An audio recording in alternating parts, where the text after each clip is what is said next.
Hello everyone 2024లో last డేకి మేము వేదాంశని తీసుకొని ఐమాక్స్కి వెళ్ళాం. ఎవర్రా తాత? తాతనా? తాత అక్కడ వేదాంశ్ యాజ్ యూజువల్గా ఒక్క చోట ఆగాడు కదా. ఫస్ట్ వెళ్ళి బెలూన్స్తో ఆడాడు. అండ్ వేదాంశ్కి ఎస్కలేటర్ అంటే ఎంత ఇష్టం అంటే ఇది వాడి సెకండ్ టైం ఎస్కలేటర్ ఎక్కడం. కానీ ఎంత కాన్ఫిడెంట్గా ఎక్కుతాడంటే వాడికి అది చాలా ఇష్టం. పైకి మొత్తం ఎక్కిన తర్వాత కూడా మళ్ళీ కిందకి దిగి మళ్ళీ ఎస్కలేటర్ ఎక్కుదాం అంటాడు. వేదాంశ్ని తీసుకొని మేము ఎప్పుడు మూవీ థియేటర్కి వెళ్ళడం ట్రై చేయలేదు. సో 5D మూవీ అయితే ఒక 10 మినిట్స్లో అయిపోతుంది కదా అని అది ట్రై చేసాం.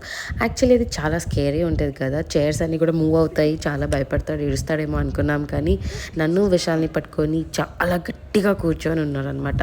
అసలు ఒక్క చుక్కు కూడా ఎడవలేదు. ఎంతన్నా విశాల్ కొడుకు కదా, ఆ మాత్రం బ్రేవ్ అండ్ స్ట్రాంగ్ ఉంటాడు అనిపించింది. మూవీ తర్వాత ఏం చేసామంటే